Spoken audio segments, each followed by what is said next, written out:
nuestras charlas magistrales de los viernes. Hoy tenemos un tema súper importante que, aunque no es frecuente, cuando se nos presenta, muchas veces nos pone como a pensar en cómo hacerlo mejor, y sobre todo con la frase que tiene la doctora María Andrea, el enfoque práctico, porque una parte es como la clínica, el diagnóstico, y otra parte es como el tratamiento. Entonces, este enfoque práctico es importante porque nos da una orientación muy buena cómo enfocar a estos pacientes y hacerlo mejor en ese momento. Tenemos a la doctora entonces María Andrea aquí como expositora, y tenemos tres profes asesoras en esta presentación, todas profesoras de piso pélvico de nuestros residentes en la Clínica del Prado. Entonces les damos gracias a todas las profes. Doctora Eliana está virtual. Doctora Eliana, muchas gracias por acompañarnos, y obviamente la doctora Elizabeth y la doctora Ángela, que también hicieron parte pues de la preparación. Muchas gracias a las doctoras. Doctora María Andrea, tiene la palabra. Bueno, muy buenos días. Mi nombre es María Andrea Ortegate, residente de último año de línea acá de la universidad, y el día de hoy les traemos un tema realmente para mí muy retador y muy interesante, que es el tema de anomalías mullerianas, que quisimos titular desde un enfoque práctico, porque nace, digamos, como toda esta motivación del objetivo de poder entender muy bien la temática y desde nuestra parte clínica como ginecólogos generales en un momento poder hacer una buena orientación de esos pacientes, más allá de lo que conocemos como de las técnicas quirúrgicas, de todas las reconstrucciones del canal vaginal. El objetivo realmente es poder entrar desde la parte clínica y desde la parte diagnóstica de estas pacientes.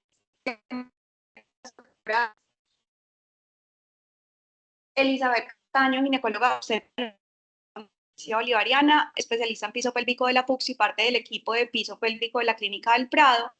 Doctora Eliana, ginecóloga y obstetra de la UPB, especialista en ginecoendocrino de la UPB, especialista de piso pélvico de la PUCS, y a la Angélica Gallego, especialista en ginecología y en piso pélvico de la Universidad Pontificia Bolivariana. Realmente fue un equipo de trabajo maravilloso y fue un momento muy inspirador de cómo realmente abordar este tema desde la parte práctica y que podamos dar el mensaje que realmente tenemos como objetivo. Con la charla realmente tenemos 5 grandes objetivos. El primero de ellos va a ser conocer un poco la prevalencia y recordar de dónde vienen estas malformaciones mullerianas. Vamos a conocer la clasificación y pues vamos a entender cómo la debemos aplicar, porque el objetivo realmente es poder, digamos, desde la parte práctica, aplicar realmente una buena clasificación de estas pacientes. Vamos a abordar las anomalías mullerianas desde la presentación clínica.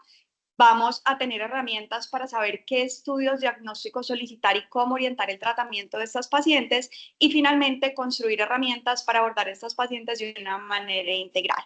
Entonces, para empezar, recordemos que las anomalías mullerianas son un grupo heterogéneo de malformaciones que inician durante la gestación por un defecto del desarrollo, de la fusión o la canalización de estos conductos de Müller, que son propiamente estructuras embrionarias derivadas del pliegue urogenital que van a formar eventualmente la vagina, van a formar el útero y van a formar las trompas de falopio. Son anomalías de esos conductos paramesonéfricos, en donde pueden ocurrir varias alteraciones o fallas en la fusión de este proceso pues, de línea media con el seno urogenital, o alteraciones en la formación de la luz o las no reabsorciones del tabique. Propiamente como esto es la definición grande de estas anomalías mullerianas.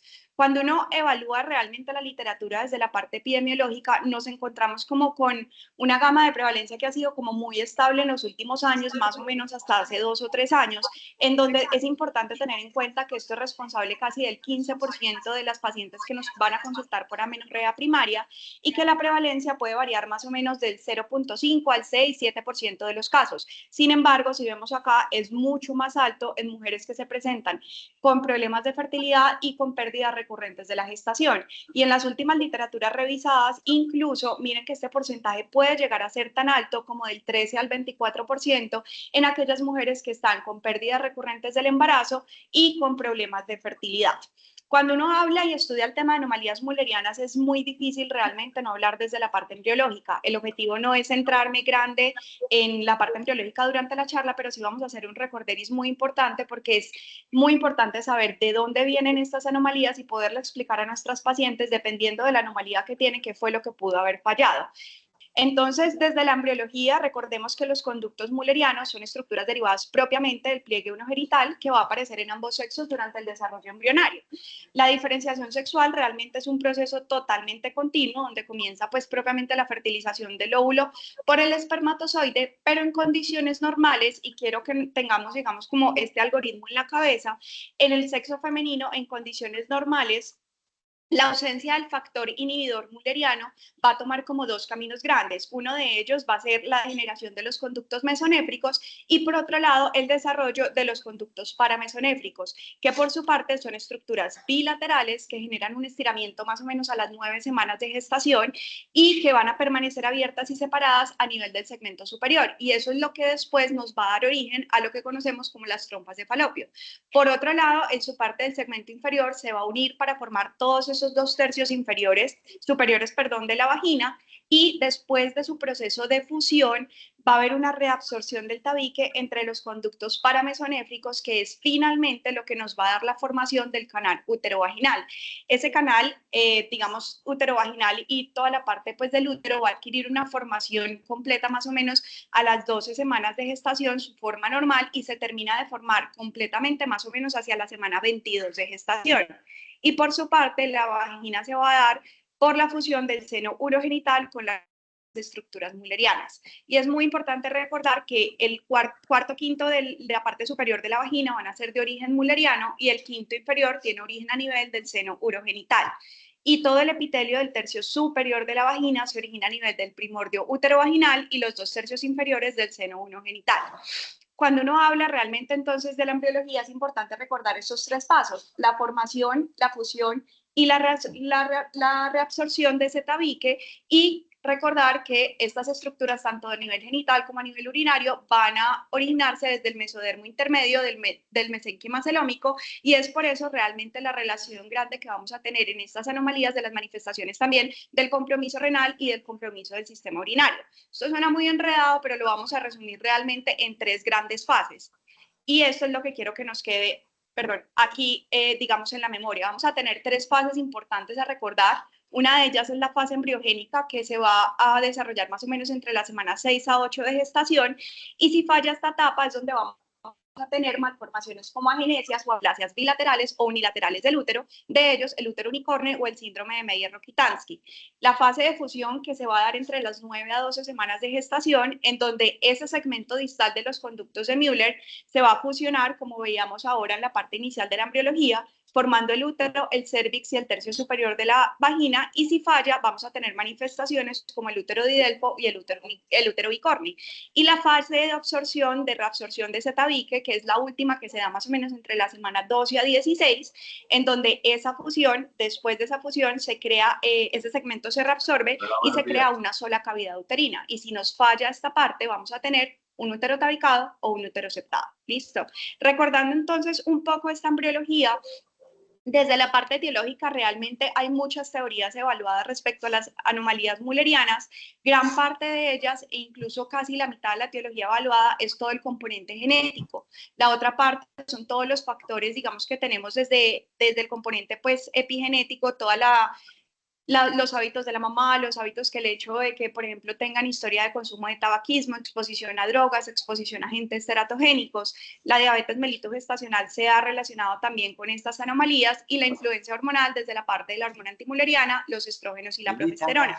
Desde la parte genética, realmente la literatura tiene unas publicaciones muy bonitas y unas revisiones en donde nos dicen que principalmente hay como tres grandes grupos: la familia de los genes Hox, que nos ha, digamos, como relacionado respecto a estas anomalías, la determinación de la identidad de todos estos segmentos corporales durante el desarrollo embrionario, principalmente los conductos de Müller, la vía de la señalización de la WNT, que nos, digamos, como involucra el proceso de la determinación celular y la diferenciación de los tejidos, y principalmente el Hox A10 y A11, que son miembros específicos de esa familia Hox, pero que se encargan de todos los procesos de diferenciación celular, proliferación y el patrón de tejido durante el desarrollo del útero. Y el otro grande componente a evaluar respecto a esta etiología es la influencia hormonal, y de ellos tenemos la influencia de la hormona antimülleriana, en donde, como veíamos ahora, en mujeres ante la ausencia de ese factor inhibidor mülleriano vamos a tener el desarrollo de todas estas anomalías müllerianas y vamos a dar lugar pues a todas el desarrollo de estas anomalías congénitas, y la influencia de estrógenos y progesterona, en donde se ha considerado que parte de estas anomalías puede estar influenciado por una disrupción de todo el ambiente hormonal, y esto pues finalmente nos va a conllevar alteraciones a nivel pues de la formación y las características del útero, de la vagina, del cérvix y otras estructuras reproductivas. Entrando en el primer grueso de la presentación, vamos a hablar de esa clasificación que se ha vuelto un poquito tan engorrosa a lo largo de los años y tan poco comprendida, y que realmente parte de uno de los objetivos, como veíamos ahora al principio de la presentación, va a ser entender la clasificación y saberla utilizar para que en nuestra práctica diaria podamos tener la herramienta y sepamos que realmente es una herramienta de apoyo muy grande para abordar estas pacientes. Hablar de la clasificación, digamos que rápidamente voy a recordar qué ha pasado a lo largo de los años. Resulta que esto se empieza a hablar más o menos desde el año de 1979 y es hasta el año de 1988 cuando la clasificación de la Sociedad crea la clasificación inicial, que es la más reconocida con esta clasificación, que esa clasificación desafortunadamente excluyó las anomalías de cuello y las anomalías de vagina, se centró únicamente en la parte uterina. Y eso años muchas sociedades han querido reevaluar la clasificación y reestructurarla. Dentro de ellos, OPEC propuso la clasificación de vagina, cervix, útero, anexo y malformaciones asociadas, tratando de describirlas de forma más precisa y exacta. Después ASIEN y ASIEN la utilizaron desde el origen embriológico, y posteriormente la R y la S trataron de, digamos, unificar la clasificación desde la anomalía propiamente uterina, involucrando variables cervicales y vaginales. Sin embargo, ninguna sociedad realmente logró aplicar ninguna de esas clasificaciones, y esas realmente hace más o menos unos 3 o 4 años donde nace una nueva clasificación, y donde hasta entonces se venía utilizando la clasificación inicial de la Sociedad Estadounidense de Fertilidad 1988. Es entonces en el 2021 cuando el grupo de trabajo de la Sociedad Americana de Medicina Reproductiva entra a actualizar realmente esta clasificación, y nace este artículo grande que tenemos publicado desde el año 2021 y que nos habla realmente de varios objetivos respecto a la clasificación de las anomalías müllerianas, y es poder tener una clasificación que es más simple, más comprensible, que es un poco más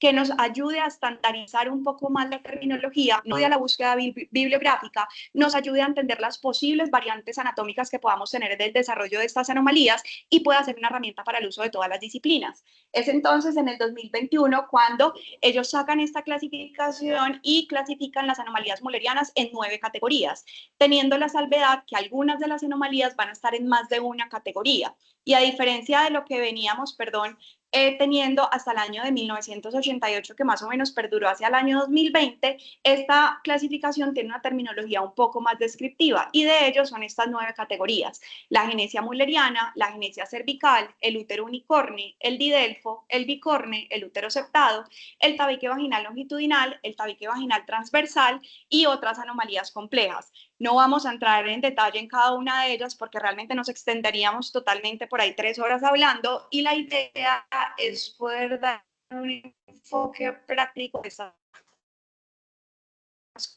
Entonces, de entrada, ellos nos hablan de, digamos, cada una de las categorías desde la ilustración imagenológica, en este caso acá la anomalía mülleriana y las posibles variantes que podemos tener desde la agenesia mülleriana, la agenesia cervical con su posible variante si es la agenesia pues distal o más proximal, el útero unicorne, que puede ser con úteros, con remanentes, uterinos distales atróficos o con remanentes uterinos distales atróficos de forma bilateral, el útero didelfo, que es uno de los menos frecuentes, pero incluso como de los más difíciles de manejar realmente en este caso con todas sus posibles variantes, el útero bicorne, dando la salvedad en donde por definición la indentación de la serosa debe ser de más de 1 centímetro, el útero septado, en donde aquí sí me quiero detener un poco porque quiero que dejemos claro conceptos, y es que cuando uno habla de útero septado, desafortunadamente a veces entra el término de confusión con el útero arcuato, y como veíamos anteriormente en algunas pues de las revisiones que tuvimos, el útero arcuato es una forma normal de la anatomía, es una variante de la normalidad. No vamos a hablar del útero acuático como parte de las anomalías mullerianas, y es muy importante tener en cuenta que es definido por una longitud de menos de 1 centímetro y un ángulo de más de 90 grados. Esto es una variante de la normalidad. Por su parte, el útero septado parcial, definido como esa longitud de más de 1 centímetro, pero con ángulos menores de 90 grados, y el útero bicorne, como lo veíamos ahora, que por definición la indentación de la serosa debe ser de más de 1 centímetro. Tenemos también los septos vaginales transversos y finalmente los septos vaginales longitudinales y las anomalías más complejas. Cuando uno evalúa todo esto y ve todas las imágenes, dice, listo, ¿y a qué me estoy enfrentando yo? ¿Cómo voy a aplicar realmente esta clasificación? Y esa es la pregunta grande que nos hacemos. Resulta que esta herramienta que crea la Sociedad Americana de Medicina Reproductiva tiene unos objetivos muy grandes, y dentro de ellos no solamente es que categoricemos de forma más sencilla la terminología, sino que utilicemos la nomenclatura, especifiquemos, digamos, desde la parte educativa qué posibles anomalías son similares a esta anomalía que puede tener mi paciente, pueda yo tener herramientas para contrastarlas y para poderme orientar, y pueda yo tener herramientas para hacer un buen diagnóstico desde la parte clínica, desde la parte imaginológica, y orientar el tratamiento.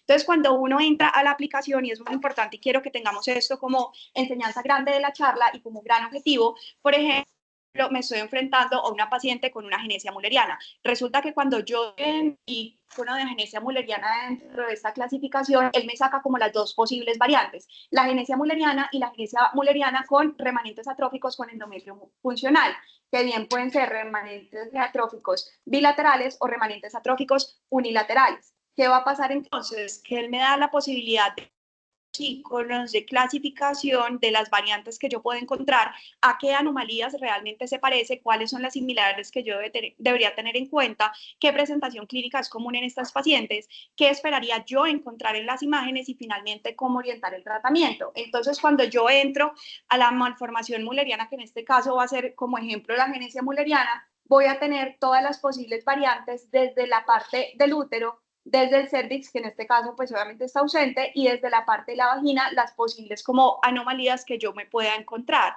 Posteriormente, esto lo hace tanto desde la agenesia mulleriana como desde las variantes con remanentes uterinos atróficos bilaterales o unilaterales. Posteriormente me dice la herramienta a qué son similares. Resulta que eso se puede comportar o presentar de forma similar a la agenesia distal, al septo vaginal transverso, al himen imperforado o a la agenesia cervical. ¿Qué presentación clínica voy a tener yo en estas pacientes? Entonces, a nivel de sintomatología, ¿qué es lo que yo esperaría encontrar? Y ahí mismo lo utilizo como herramienta para comparar frente a lo que tengo de mi paciente acá en la mesa o en la consulta. ¿Qué debería yo encontrar o tener en cuenta el examen físico, y qué diagnósticos diferenciales debería tener? Y finalmente, ¿qué esperaría yo encontrar en las imágenes, digamos, diagnósticas que yo realice de esta paciente? Y tienen la herramienta imagenológica o ilustrativa de lo que yo debería encontrarme en esas herramientas. Así con cada una de las 9 categorías. Entonces se vuelve una herramienta supremamente práctica, que uno diría que es un poco engorroso porque cada vez la extiendes más y la subdivides más y la subclasificas más, pero realmente cuando uno va a la práctica sí se vuelve una herramienta bastante útil para yo poder tener en cuenta esos diagnósticos diferenciales y poder orientarme en la sintomatología, en lo que yo esperaría encontrarle a nivel imaginológico, y cómo orientar el tratamiento de los pacientes, que es donde más falla realmente tenemos dentro de la práctica clínica. ¿Qué expectativas finalmente se tienen con eso? La idea es poder brindar esa herramienta siendo una herramienta educativa, obviamente, para todos los profesionales de la salud, y que yo pueda entender todas las posibles variaciones y poder hacer un adecuado abordaje. Nuestro segundo y gran grueso de la presentación es este punto de aquí en adelante, porque cuando uno va a evaluar las manifestaciones clínicas de estos pacientes y va a revisar la literatura, realmente hay revisiones muy bonitas y muy interesantes de los últimos 10 a 12 años, que fue como toda la literatura que se revisó durante la presentación, y desafortunadamente es una clínica completamente variada e inespecífica. Si bien gran parte de estas pacientes nos van a llegar asintomáticas porque van a bajo un diagnóstico incidental de alguna imagen que por otro motivo de consulta encontraron la anomalía mulleriana, vamos a encontrar síntomas bastante inespecíficos y que se nos pueden relacionar con otras anomalías, pues con otras condiciones clínicas, dentro de ellas pacientes con ciclos menstruales irregulares, hemorragias uterinas anormales, vamos a tener problemas de fertilidad, pacientes con pérdidas recurrentes de la gestación, con dispareunia, con dificultad en las relaciones. Entonces ahí entra la duda y la inquietud de, listo, entonces, ¿cómo enfoco yo esta paciente, porque si me llega con esta clínica tan florida, perfectamente se parece a una clínica, por ejemplo, de endometriosis o otras condiciones que manejaba mucho más frecuente que las anomalías mullerianas.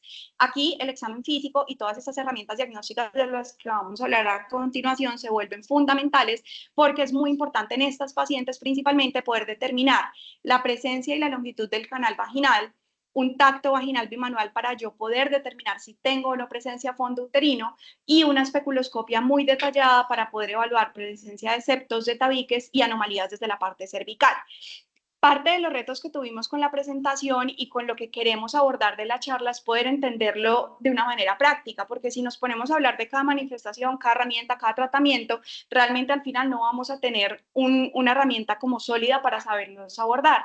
Y desde la parte endocrinológica, y acá quiero hacer la salvedad, agradecerle mucho a la doctora Liana, porque nos ayudó a orientar muchísimo de cómo realmente de una forma práctica poder orientar el desarrollo no solo de la presentación, sino la orientación que le vamos a hacer a estas pacientes. Vamos de aquí en adelante a dividir todo en 4 grupos de pacientes, que es lo que realmente y en la vida real, en la clínica, nos vamos a enfrentar. Entonces, el primer grupo de pacientes al que nos vamos a enfrentar respecto a la condición en la que yo debería pensar que puedo estar ante una anomalía mulleriana son pacientes que nos van a debutar con amenorrea primaria. Ese va a ser nuestro primer grupo de paciente. Y los puntos clave de la consulta es primero entender claramente y recordar que la amenorrea primaria en el contexto de anomalías mullerianas, obviamente definido propiamente como ausencia de menstruación a los 16 años, va a tener, a diferencia de otras condiciones, un eje hipotálamo hipófisis gonadal completamente normal. Son estas pacientes en las que el examen físico se vuelve fundamental, en la que yo debo evaluar desde el examen físico si tengo o no longitud vaginal y presencia de canal vaginal, si tengo o no cuerpo uterino desde mi tacto bimanual, si tengo una configuración cervical anormal y si tengo septos o tabiques presentes. Y dentro de las anomalías mullerianas en este contexto, lo más frecuente que vamos a encontrar va a ser el síndrome de Meyer-Rokitansky y los tabiques transversos. Y de aquí en adelante, por cada uno de los grupos, vamos a hablar de forma muy breve de la etiología más frecuente de la que yo me voy a enfrentar. Entonces, recordemos que ese síndrome de Meyer-Rokitansky es la segunda causa incluso de amenorrea primaria después de la disgenesia gonadal. Su incidencia realmente es muy baja y va a ser un proceso en el que hay una falla, una enfermedad en el que hay una falla del desarrollo de esos conductos mullerianos con caracteres secundarios y cariotipo completamente normal. ¿Qué voy a encontrar yo? La agenesia de útero y vagina, que puede incluso tener ciertas variaciones desde la ausencia total o parcial de una o de ambas estructuras, con la presencia incluso pues hasta la presencia de los remanentes mullerianos que pueden o no tener tejido endometrial y la presencia o ausencia del tercio inferior de la vagina. Y de ellos, para recordar rápidamente, tenemos como 2 grandes grupos de presentación, el tipo A y el tipo B. Y fácil recordarlo con que uno es sindrómico y el otro no. El tipo A va a ser aquel caracterizado con la ausencia de vagina, remanentes simétricos de remanentes uterinos simétricos y trompas y ovarios completamente normales, mientras que el tipo B va a ser la presencia de esos esbozos asimétricos o ausentes de la parte uterina, hipoplasias o aplasias de ambas trompas, y este es el tipo B sindrómico, es decir, que acá tenemos manifestaciones esqueléticas, manifestaciones renales asociadas. Y asimismo, resulta que cuando nos enfrentamos a estos pacientes, ellas nos van a llegar con diagnósticos probablemente incidentales que hacemos durante la infancia, que realmente es excepcional porque probablemente debutaron con alguna enfermedad o alguna manifestación de su parte renal o esquelética que hizo que por imágenes diagnósticas nos diéramos cuenta que estamos ante una agenesia vaginal o una agenesia uterina. Aparte, ¿por qué? Porque van a debutar con amenorrea primaria. Son las niñas que van a llegar a los 16, 17 años, no han tenido su menarca y nos van a llegar a la consulta. Y en estas pacientes, como veíamos ahora, ese eje hipotálamo hipófisis gonadal se va a comportar completamente normal y van a ser pacientes que tienen cariotipo 46XX y desarrollo de función ovárica completamente normal. ¿Qué estudios voy a solicitar? Resulta que de entrada cuando me llega una paciente con amenorrea primaria, pues yo tengo que tener en mi cabeza que probablemente esté ante una anomalía mulleriana, pero también tengo que descartar otras etiologías. Entonces, el paciente sí se beneficia de hacer estudios hormonales, principalmente estrógenos, gonadotropinas, de TCR, prolactina. Una anomalía mulleriana es recordar que todos esos estudios hormonales y el eje hipotálamo hipófisis gonadal lo voy a tener completamente normal. Y cuando yo ya tengo este primer abordaje de normalidad, vengo entonces a los estudios diagnósticos imagenológicos que Actualmente los vamos a tener por una ecografía pélvica 2D, digamos como convencional para poder evaluar inicialmente la valoración anatómica inicial, una eco de mapeo de endometriosis profunda que me va a permitir evaluar una reconstrucción como anatómica de esta parte geniturinaria en 3D y poder descartar compromiso extrauterino y desde la parte pues extrauterino, extravaginal, extracervical para poder determinar si tengo compromiso a nivel vesical o a nivel de tabique rectovaginal, y la resonancia como gol estándar para el diagnóstico final de estas anomalías, que me va a ayudar a determinar y a diagnosticar muy bien estas anomalías obstructivas, porque me va a permitir evaluar diagnósticamente desde el fondo uterino y poder caracterizar muy bien la anatomía de estos órganos. ¿Y qué tratamiento le voy a ofrecer a este grupo de pacientes? Resulta que si estoy ante una anomalía obstructiva, pues realmente el manejo va a ser desobstruir, y de ahí nacen todas las intervenciones quirúrgicas que, digamos, como nos enfrentamos de forma bastante novedosa en los últimos años para hacer la reconstrucción de esos canales vaginales, para hacer la reconstrucción, la resección de esos tabiques y para permitir la restauración de la función reproductiva, de la función del paso del flujo menstrual y de la función sexual de estas pacientes. De ellas, y no me voy a detener obviamente en las técnicas quirúrgicas porque como vimos no es el objetivo de la presentación, sí quiero que las conozcan y que pueda haber diferentes tipos de reconstrucción, desde inserciones de injertos de piel de espesor parcial o completo, desde tejidos halogénicos, tejidos bucales, tejidos artificiales o de peritoneo, y que de tracciones quirúrgicas principalmente el procedimiento de Becchetti o la vulvovaginoplastia. El de Becchetti es uno de los más utilizados acá en Colombia y que incluso se empezó como todo su auge acá en Medellín, y la publicación más reciente que tiene incluso es del 2019, es una presentación muy bonita que habla de toda la eficacia y la seguridad de este procedimiento para este tipo de pacientes. Mi cargador del compu, por fin. Entonces, nuestro segundo grupo de pacientes va a ser aquellos pacientes que van a debutar con dolor pélvico. Dentro de este grupo de pacientes que pueden llegar a consultar esto, vamos a tener una sintomatología bastante diversa. Perdón, un segundo, qué pena que voy aquí.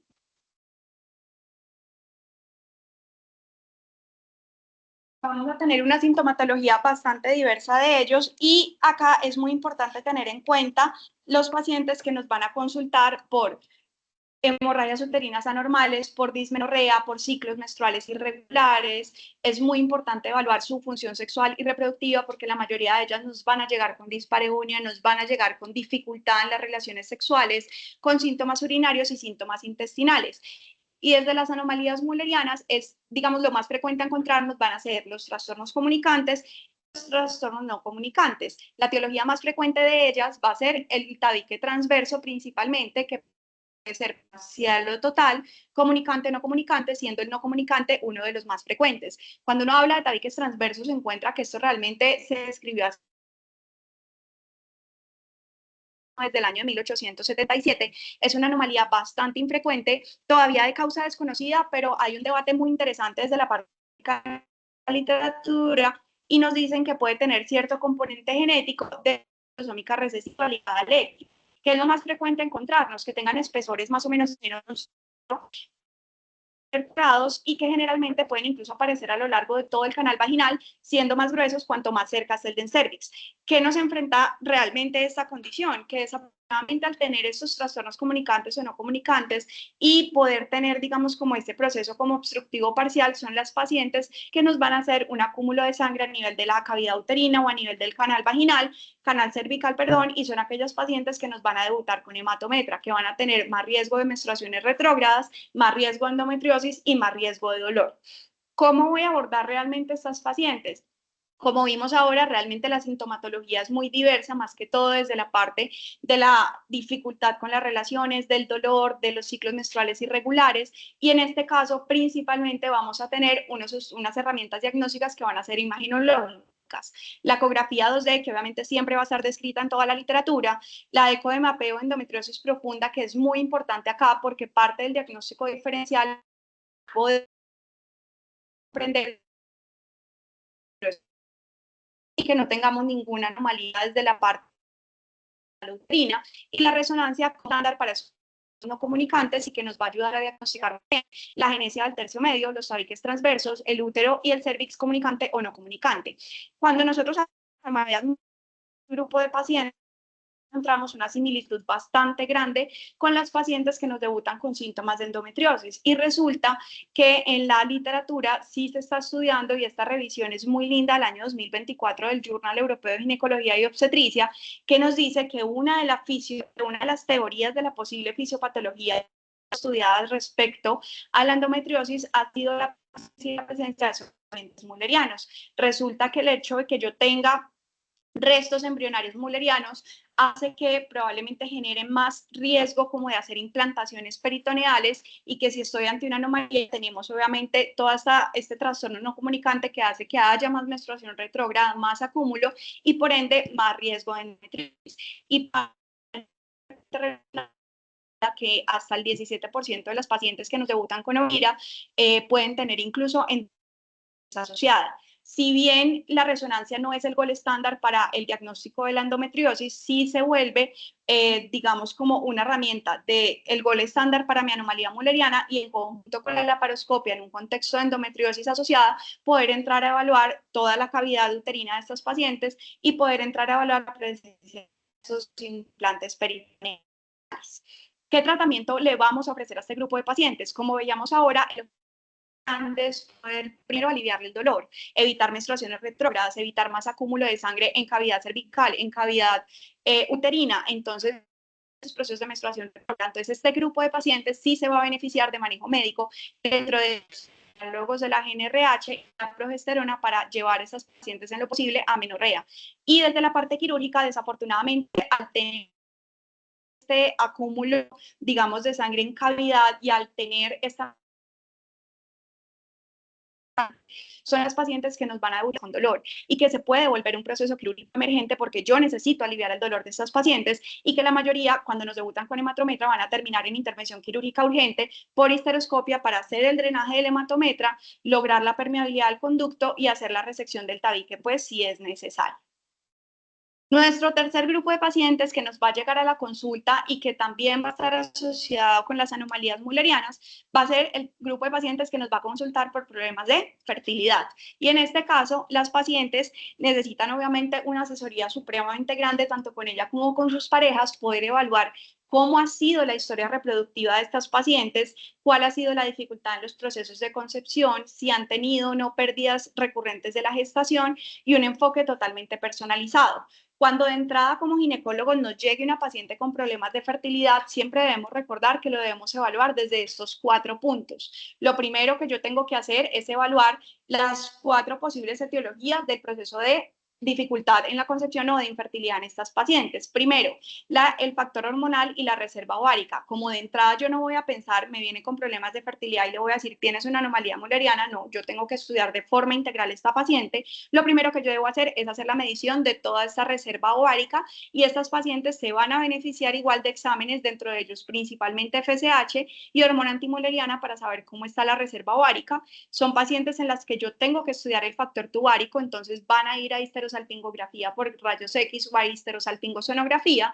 El factor masculino, que es el otro punto grande, pero que no nos vamos obviamente a centrar acá, y nuestro factor uterino, que en este caso, cuando yo ya tengo las condiciones adicionales estudiadas, tengo unas hormonas que están adecuadas, una buena reserva ovárica, una buena función desde su parte tuvárica con buena permeabilidad, yo tengo que preguntarme si hay alguna anomalía dentro de este factor uterino. Y la etiología más frecuente en asociación con las anomalías mullerianas respecto a ese factor uterino va a ser encontrarnos con úteros septados o úteros bicornes, que lo que se ha visto es que afectan ese suministro vascular y que puede regular ese revestimiento uterino casi en el 31% de los casos.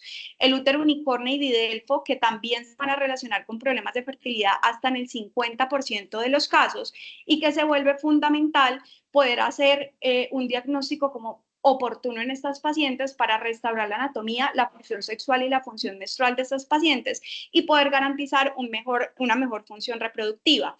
Y dentro de ellos, el útero septado es la anomalía mulleriana más frecuente a encontrar, hasta en el 55% de los casos de las pacientes que nos consultan con problemas de fertilidad. se ha relacionado mucho con tasas de parto prematuro, de abortos espontáneos e incluso de anomalías fetales en primer y segundo trimestre. ¿Qué pasa? Si nos devolvemos un poco a la embriología, esto es un proceso de falla en la reabsorción del tabique que más o menos ocurre a las 20 semanas de gestación. Y esos tabiques generalmente pueden tener pues, diferentes composiciones, o pueden ser más fibrosos o pueden ser más musculares, siendo los musculares más vascularizados, que es lo que hace que haya cambios en la motilidad uterina y dificultades para el proceso de implantación. ¿Qué estudios entonces voy a solicitar? Principalmente son pacientes que desde la parte imaginológica se van a beneficiar de una eco de mapeo de endometriosis profunda desde la valoración anatómica reconstruida en 3D y la resonancia como la valoración morfológica detallada, obviamente, de esta anomalía mulleriana. ¿Y qué tratamientos voy a ofrecer? Estas sí son las pacientes que de entrada se van a beneficiar si yo tengo, digamos, como la necesidad con mi paciente y dependiendo de sus deseos reproductivos de restaurar esa función sexual, esa función de su ciclo menstrual y la función reproductiva, de intervenciones por histeroscopia, que siendo procedimientos mínimamente invasivos, realmente como vamos a ver ahora, han tenido realmente bastante éxito, en donde nos va a ayudar a corregir las anomalías, principalmente como úteros septados u otros tabiques uterinos. Y la laparoscopia, cuando yo ya tengo como ese diagnóstico de mi anomalía mulleriana para poder evaluar toda la parte externa del útero y las estructuras peritoneales, que es lo importante, que incluso en gran parte de los casos, como lo hemos visto, probablemente la mayoría en la institución donde más vemos como este tipo de anomalías, se pueden utilizar en conjunto el ingreso tanto por histeroscopia como por laparoscopia, porque en esos momentos hacemos la resección de los tabiques o de los septos y desde la parte laparoscópica hacemos toda la guía pues para guiar la incisión e incluso la unificación de los cuernos si es necesario. Y está determinado, digamos como en la literatura, poder evaluar como un examen histeroscópico de segunda revisión cuando yo tengo una sospecha de sinequias o de adherencias intrauterinas después de un posoperatorio. Cuando uno habla de las anomalías mullerianas en el contexto de pacientes con problemas de fertilidad, es muy difícil no hablar de todos los procesos de fertilización in vitro, porque desafortunadamente el útero subrogado son opciones potenciales pues, para la reproducción de estas pacientes. Y quise traerles este estudio muy reciente del año 2024, en donde desde la parte genética en un síndrome de Meyer-Rokitansky se, publicó, no sé si lo sabían, yo no lo sabía y lo supe realmente desarrollando la presentación, que en Suecia en el año 2014 hubo el primer trasplante de útero exitoso con concepción exitosa desde la parte de la madre pues original pues hacia la madre sustituta. Entonces esto nos queda realmente a la salvedad que sí, digamos, tenemos alternativas igual pues para lograr ese sueño reproductivo que tienen pues obviamente algunas de las mujeres. Y otro de los puntos importantes a evaluar es la efectividad del tratamiento. Resulta que cuando uno habla de las resecciones de los septos y los tabiques, las pacientes nos dicen, pero si sí funciona, si me voy a poder embarazar, ¿será que voy a tener más riesgo de perder a mi bebé si me embarazo después de eso? Y lo que se ha visto realmente en la literatura es que hay diferentes tipos de estudios que nos hablan como de resultados exitosos en la implantación en la concepción, no todos con resultados estadísticamente significativos por la cantidad de pacientes estudiadas, pero sí lo que se ha visto de forma contundente y estadísticamente significativo es que hay una disminución en las tasas de pérdidas espontáneas del embarazo en primer trimestre, que incluso puede ser tan alta como el 84% en pacientes con úteros septados o tabiques, úteros septados, perdón, o úteros bicornes, pero puede disminuir incluso hasta el 16% con RRs estadísticamente significativos después de hacer la corrección quirúrgica de estas anomalías. Y quisimos traer un estudio del año 2024 del Journal Europeo de Ginecología y Obstetricia, que es un estudio retrospectivo que buscó evaluar el impacto de estos defectos de canalización y de unificación en pacientes pues, donde se buscó el resultado de la fertilización in vitro después de la corrección quirúrgica. Se realizó en el Centro Reproductivo de tercer nivel en el Hospital de la Universidad de Pekín, Beijing, entre el año 2010 y 2019, y como resultados primarios ellos evaluaron nacimientos vivos por encima de la semana 22 de gestación y secundarios embarazos clínicos diagnosticados por ecografía o la presencia de sacos estacionales o embarazos ectópicos, y determinaron defectos de canalización como útero septado o útero subseptado, y de unificación como útero bicorne, didelfo y útero unicorne. Cuando uno evalúa los resultados realmente son bastante interesantes, porque si nos centramos realmente acá en la tabla de los defectos de canalización, que recordemos que son útero septado y subseptado, se encontró resultados estadísticamente significativos para lograr un embarazo clínico. Sin embargo, hubo resultados desafortunados y estadísticamente significativos para pérdidas de primer trimestre, pero se logró evaluar, digamos, como resultados favorables de lograr un embarazo vivo después de la semana 22.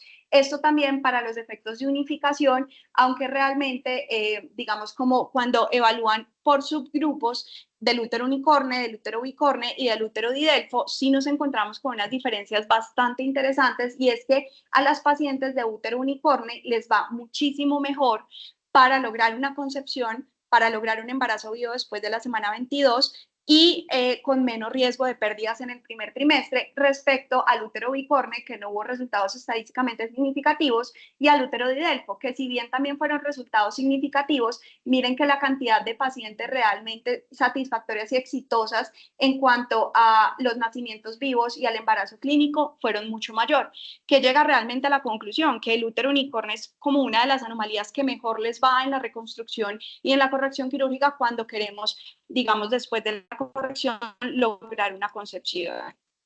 Y finalmente, nuestro cuarto y último grupo van a ser aquellas pacientes que nos debutan de forma asintomática.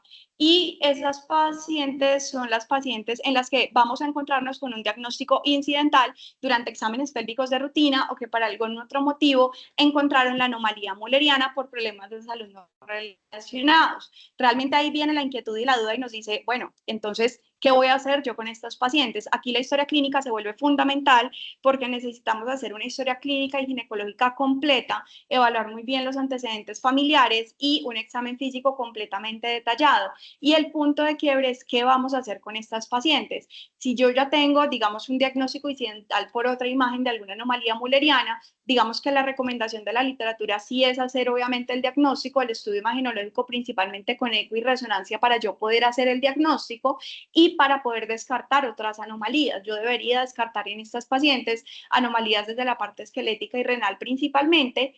Los estudios hormonales los dejamos interrogados, porque realmente si la paciente me está llegando por un diagnóstico incidental y completamente asintomática, son pacientes que en teoría yo debería encontrar con todo su desarrollo puberal completo, con su función sexual, digamos, sin ningún tipo de inconveniente, pacientes que tienen sus ciclos menstruales regulares, pacientes que tienen mamas, tienen todo su desarrollo puberal, y yo no debería, digamos, como de entrada solicitar todo el estudio hormonal simplemente porque encontré una anomalía, sino primero realmente hacer el diagnóstico imagenológico, y desde toda la anamnesis que yo haga la sintomatología poder evaluar realmente si requiere algún otro estudio hormonal adicional. Principalmente en estas pacientes el punto álgido va a ser evaluar sobre su deseo reproductivo, si me quiero embarazar o no, si tengo dificultades o no con las relaciones, para yo poder orientar realmente el seguimiento de estas pacientes y el tratamiento desde la corrección quirúrgica. ¿Cuándo vamos a solicitar estudios genéticos? Principalmente los estudios genéticos, digamos, como evaluados a solicitar, ha sido pues cariotipos FISH, pruebas moleculares específicas. Se vuelve supremamente importante tener en cuenta los antecedentes familiares, pero principalmente voy a solicitar estudios genéticos en dos tipos de pacientes: aquellas en las que yo tengo un compromiso extrauterino, o aquel grupo de pacientes en donde yo estoy ante un cuadro sindromático. ¿Qué quiere decir esto? Que de entrada, si yo tengo una anomalía mulleriana, yo no le voy a pedir una paciente un estudio genético, no le voy a pedir cariotipo a todo el mundo, no le voy a pedir ficha a todo el mundo, porque si yo no estoy ante un cuadro sindromático en esa paciente, yo no tengo compromiso extrauterino y es la anomalía allí unificada y específica, no necesitamos un estudio genético pues de estas pacientes. Y finalmente, desde los retos quirúrgicos se han presentado realmente muchísimos desafíos. Como veíamos ahora, la idea no es hablar de cada una de las técnicas ni nada, pero sí entender que la parte de la genesia y la digenesia cervicovaginal ha sido uno de los grandes desafíos, porque toda la reconstrucción del útero cervix, neocervix, vagina y neovagina constituye realmente un abordaje quirúrgico que no solamente es multidisciplinario, sino que también en las técnicas de la neovagina se ha visto mucho, digamos, los resultados en relación a la técnica quirúrgica utilizada y a la experiencia y a la experticia del manejo de estas pacientes, porque cada paciente, como veíamos ahora, es perdón, es un mundo diferente, pueden tener anomalías diferentes y el objetivo de la restauración de la anatomía puede ser totalmente diferente. Estas pacientes, como veíamos ahora de neovagina, en los procedimientos de tracción como el Becchetti ha sido uno de los más retadores, pero que mejores resultados nos ha dado. Y desde las otras anomalías, realmente cuando hablamos de útero unicorne, principalmente se habla de la resección del remanente uterino que puede ser comunicante o no con el endometrio funcional, del útero didelfo, la resección del hemiútero, del tabique vaginal obstructivo, del bicorne, la resección del tabique vaginal longitudinal y del septado, principalmente por histeroscopia, la incisión o resección del septo uterino cervical o vaginal y el posterior uso de los dilatadores. Y acá les dejamos pues un regalo muy bonito que nos regalaron pues de las ecografías de las reconstrucciones, perdón, de 3D, de toda la parte pues de las diferentes anomalías, que lo tengamos realmente pues como en la mente de lo que yo debería encontrar y cómo lo debería yo ver imaginológicamente. Y finalmente, como conclusiones realmente prácticas de la charla, quiero que nos llevemos realmente a casa que debemos entender ese concepto de malformación mulleriana desde digamos, todo el proceso embriológico y poder explicarle a los pacientes desde dónde viene la falla o el porqué de su anomalía mulleriana, clasificar y la propuesta que queremos dejar es clasificar este grupo de pacientes en esos 4 grupos que presentamos. Es una paciente que me está consultando por amenorrea primaria o me está consultando por síntomas de dolor pélvico y disfunción o alteraciones desde su parte sexual o me está consultando por problemas de fertilidad o es una paciente que me llegó completamente asintomática a la consulta con diagnósticos incidentales. Que una vez yo tenga, digamos, con la orientación de estas pacientes en estos 4 grupos, yo las oriente en los estudios, poder irme a la herramienta de la clasificación de la ACRM del 2021 y poder evaluar las posibles variantes que yo tengo desde la anomalía mulleriana que estoy estudiando, si la clínica que me dice realmente la clasificación es la que concuerda con mi paciente y si la imagen que yo estoy viendo es concordante con los hallazgos que yo tengo imaginológicamente de mi paciente para poder orientar su diagnóstico y su tratamiento. Establecer ese tratamiento es súper importante, pero esto va a depender mucho de los síntomas de la paciente y de los deseos reproductivos de la paciente, porque si es una paciente asintomática con un útero septado, pues con un útero, por ejemplo, bicorne, que no tiene ningún tipo de sintomatología en este caso, que no es lo más frecuente, pero puede pasar, y no tiene deseos de gestación, digamos que es una paciente en la que yo haré un seguimiento, pero no haré nada invasivo con ella. Entonces, todo va a ir muy de la mano de los deseos reproductivos y la sintomatología, y recordemos siempre que estas pacientes son completamente de manejo multidisciplinario. El objetivo realmente era poderles dar como una herramienta grande desde la parte clínica para saberlas orientar. Y finalmente, y siendo esta como mi última charla de la residencia, quiero agradecerle a una persona que realmente ha sido mi inspiración total, especialmente en los últimos meses, en donde desafortunadamente por unas situaciones de salud diferentes, me han enseñado que realmente la fortaleza y la fuerza que tenemos ante la vida realmente nos trae todas las victorias y a ella se la quería dedicar.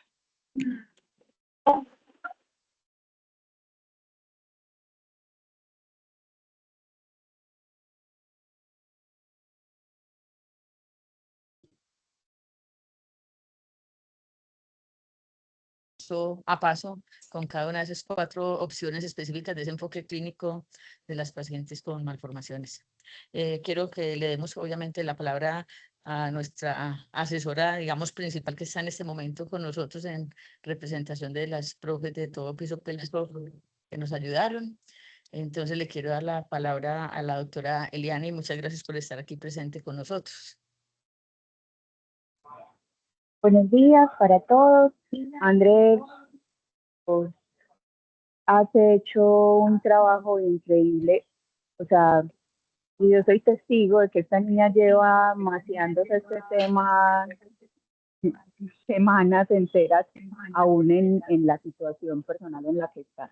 Entonces, es para mí todo un honor poderla acompañar en esta charla. Nos ha parecido un poco, pero creo que es una situación que nos pasa a todos, y es que las malformaciones mullerianas vuelven un enredo en el momento en el que uno ya tiene de cara a la paciente en el consultorio, y creo que haberlo enfocado de estas 4 formas, pues por lo menos sabemos para dónde vamos, porque si no, entonces no tenemos claro y cualquier cosa me sirve o no me sirve. En cambio, de esta manera es cómo está afectando la calidad de vida, qué está esperando la paciente del tratamiento y del enfoque y qué le podemos ofrecer, porque también es poder encontrar soluciones para esa paciente.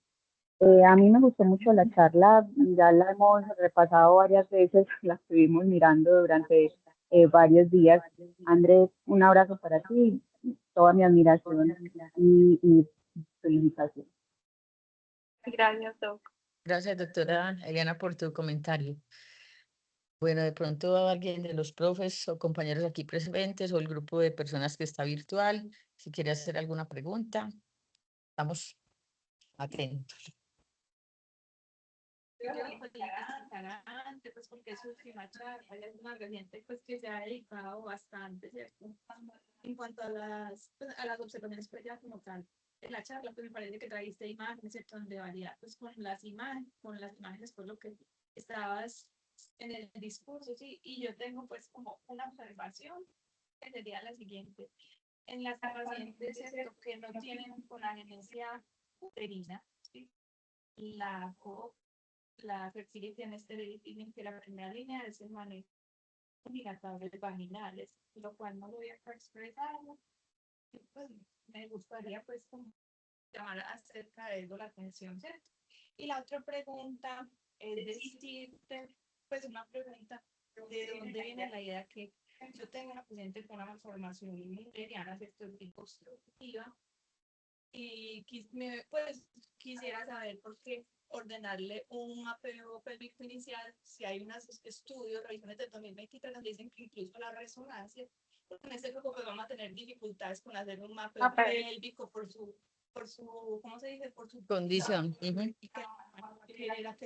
pues a que le hagan de una vez un mapeo pélvico en la revisión del 2023 dice que esa resonancia incluso la habríamos de hacer hacia el 2018 cuando estamos buscando pues endometriosis profunda y endometriosis ovárica, que son las más severas.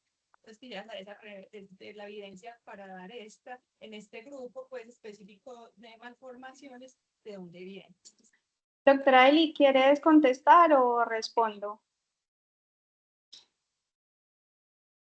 Se me va la onda como a ratos, entonces no alcancé a escuchar pero Doc, es que nos pregunta dentro de lo que la escuché es doctora Gina. por qué ordenamos o por qué recomendamos hacerle un mapa de endometriosis. Realmente no es porque consideremos que esté de manera, pues, o sea, que sea superior a la resonancia magnética. La indicación en todas las vías es la resonancia magnética hasta el día de hoy, pero sabemos que en la actualidad y en el medio hay más dificultad para conseguir una cita con resonancia magnética y tenemos conocimiento que las personas que hacen mapeo de endometriosis, no tanto por el estudio de la endometriosis, sino por el tipo de ecografía y la profundidad con la que se realiza. Quizás el estudio debería tener un nombre distinto, pero es más o menos la misma técnica, la misma rutina de valoración.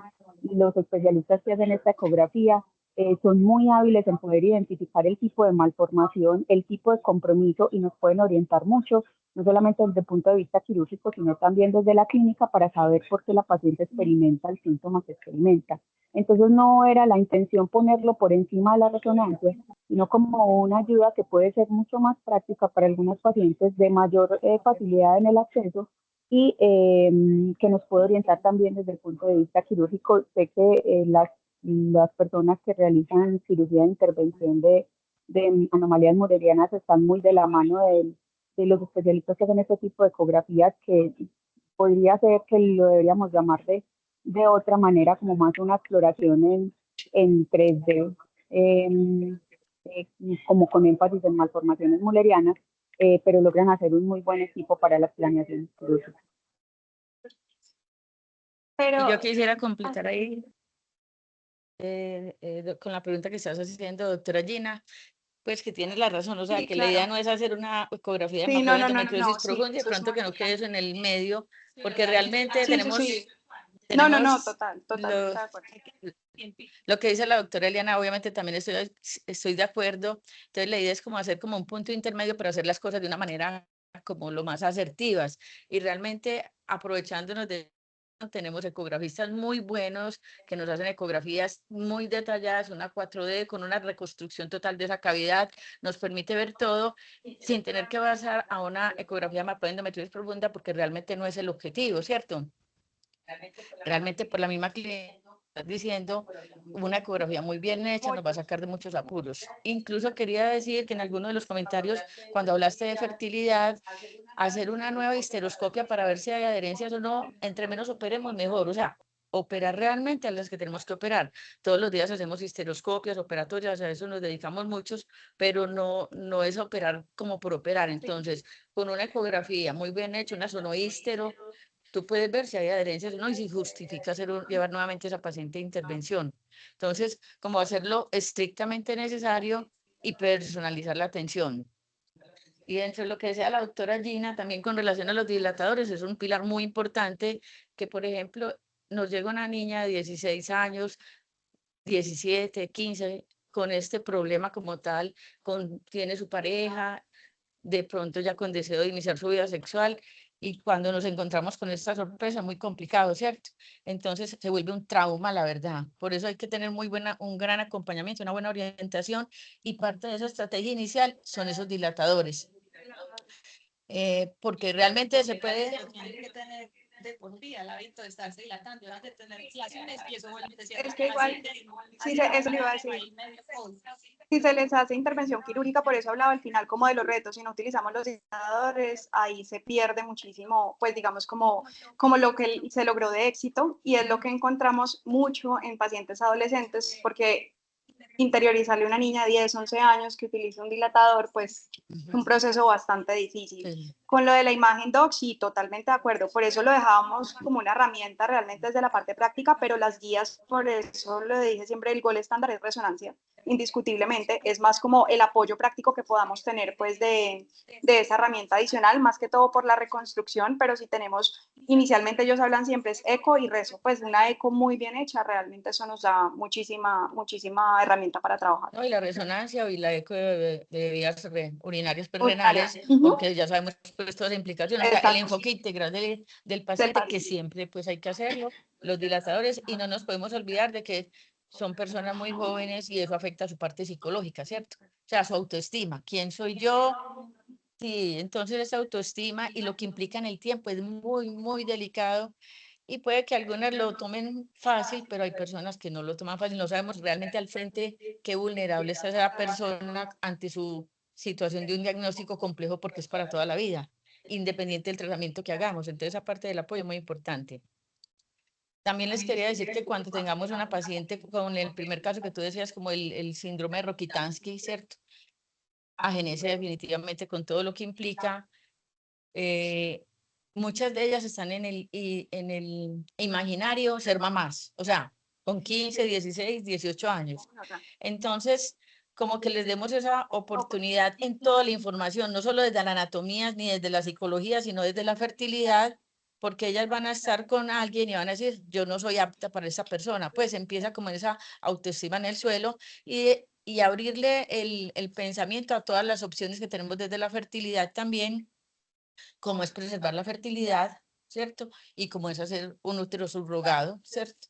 O sea, como otras cosas. Obviamente el trasplante está y apenas estamos empezando, aunque llevamos ya 15, 20 años trabajando en trasplante de útero, y ya se hacen trasplantes en mucha parte pues, de Europa, pero es un proceso que a nosotros todavía no nos ha llegado. Hay unos grupos en Bogotá intentando, pero realmente no tenemos nada que podamos ofrecer tan fácilmente, más todo lo que implica hacer un proceso de esos. Entonces, como que a veces lo más asequible, afortunadamente, porque depende también y presupuesto, sería una gestación subrogada, que en nuestro medio, por lo menos, las leyes están en el proceso de avalarla, ¿cierto? Para casos puntuales como este, por ejemplo. Listo. Y dentro de los medicamentos, pues si nos desviamos un poco al dolor pélvico y que la causa sea endometriosis, pues definitivamente el progestágeno, pero el tipo, pues, Bisani sería, aunque no estamos con Bayer ni mucho menos, pero bueno, un tipo de Dienogés como tal, digamos, más genérico, pero ideal, una molécula original, porque definitivamente se notan los cambios en utilizar una molécula original y no original en endometriosis, pues ya lo tenemos súper analizado. Entonces, pues darle la mejor opción a estos pacientes, porque la clínica con un dolor secundario a este proceso implica. Y en algunos casos tenemos que llevar a las pacientes a cirugía como para hacer un enfoque diagnóstico, pero en otras oportunidades es diagnóstico y terapéutico. porque definitivamente son muy sintomáticas. Entonces, recuerde que no operamos por operar, sino pacientes con cuadros clínicos que ameritan llevar a cirugía. Y ahí es donde está, pues obviamente la endometriosis por todo lo que explicaste pues, de ese reflujo, ¿de acuerdo? Bueno, no sé si tienen algún otro comentario o pregunta. Bueno, doctora, de verdad, muchas gracias por tu presentación. Me adhiero al comentario de la doctora Eliana y sé todo el esfuerzo que hiciste y has hecho para estar aquí preparada presentándonos tu conferencia y para estar presente dándola toda en esta residencia por todo lo que ya sabemos. Entonces, realmente también tu mamá es guapa y tú eres mucho más. Entonces, muchas felicitaciones y gracias a todos por estar presentes. Doctora Eliana, mil gracias. Doctora Eli, gracias. Muchísimas gracias. Esto de la No se música escucha. aún. Ah, está en silencio. Ya se despidimos.